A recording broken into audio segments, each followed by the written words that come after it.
हम घुसपैठिए और मंगलसूत्र छीनने वाले नहीं, फारूक अब्दुल्ला का अमित शाह को जवाब। नेशनल कॉन्फ्रेंस के प्रमुख फारूक अब्दुल्ला ने अमित शाह पर पलटवार करते हुए कहा, हम घुसपैठिए नहीं हैं, हम मंगलसूत्र नहीं लेने वाले हैं। दरअसल शनिवार को गृह मंत्री अमित शाह जम्मू पहुंचे थे, जहां उन्होंने विपक्ष पर जमकर निशाना साधा था, जिसके बाद आज एनसी प्रमुख ने उन पर पलटवार किया। केंद्रीय गृह मंत्री अमित शाह शनिवार को जम्मू पहुंचे थे, जहां उन्होंने आतंकवाद से लेकर विपक्षी पार्टी कांग्रेस एनसी पीडीपी पर जमकर निशाना साधा। अमित शाह के बयान के बाद रविवार को नेशनल कॉन्फ्रेंस के चीफ फारूक अब्दुल्ला ने शाह के बयान पर पलटवार किया। फारूक अब्दुल्ला ने कहा, हम घुसपैठिए और मंगलसूत्र छीनने वाले नहीं हैं। एनसी प्रमुख फारूक अब्दुल्ला ने कहा, इनको बीजेपी डर ही तो नेशनल कॉन्फ्रेंस का है, इसलिए ये हर तरह से कोशिश करेंगे, एनसी को हर तरह से बदनाम करेंगे, मगर एनसी फतेह होगी। फारूक अब्दुल्ला से जब सवाल पूछा गया, अमित शाह ने कहा था, ये जो भी कांग्रेस और एनसी के बीच गठबंधन हुआ है, ये कुछ समय के लिए तय किया गया है। जिस पर फारूक अब्दुल्ला ने कहा कि वो तो बहुत कुछ कहते हैं, लेकिन मैं उनसे कहना चाहता हूं कि जिस भारत को वो बनाना चाहते हैं, हम उस भारत के खिलाफ हैं।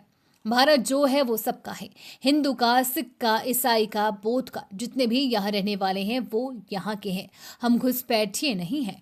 फारूक अब्दुल्ला ने कहा, हम घुसपैठिए नहीं हैं, हम मंगलसूत्र नहीं लेने वाले हैं। उन्होंने बीजेपी पर निशाना साधते हुए कहा, जो मुसलमानों पर उंगली उठा रहे हैं, उन्हें ये पता होना चाहिए मुसलमानों ने इस मुल्क की आजादी के लिए काम किया है, जान दी है। मुसलमान बराबर का हिस्सेदार है। उन्होंने कहा, वो सिर्फ हिंदुओं को डराने की कोशिश कर रहे हैं, वो सिर्फ ये समझते हैं कि हिंदू उनको वोट देगा।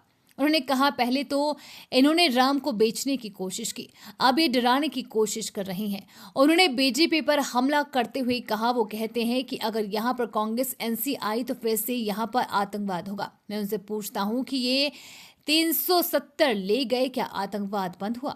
आज आतंकवाद फिर से शुरू हो गया है और उसके जिम्मेदार ये खुद हैं। फिर हमें कहते हैं कि हम जिम्मेदार हैं। उन्होंने कहा कि एक दिन आएगा जब हमें स्टेटहुड वापस मिलेगा। अमित शाह ने किया था एनसी पर हमला। अमित शाह ने एनसी पर निशाना साधते हुए कहा था, अब्दुल्ला परिवार को मत जिताना, कटोरा लेकर जाना पड़ेगा श्रीनगर। साथ ही उन्होंने कहा, एनसी, कांग्रेस, पीडीपी वाले कहते हैं हम पहले जैसी व्यवस्था लाएंगे, क्या आप इससे सहमत हो? जिस ऑटोनॉमी की बात ने जम्मू कश्मीर को आग में झुलसाया, घाटी में 40,000 लोग मारे गए, ये कहते हैं हम जम्मू कश्मीर को ऑटोनॉमी देंगे। मैं आज कह कर जाता हूं कि कोई भी ताकत ऑटोनॉमी की बात नहीं कर सकती।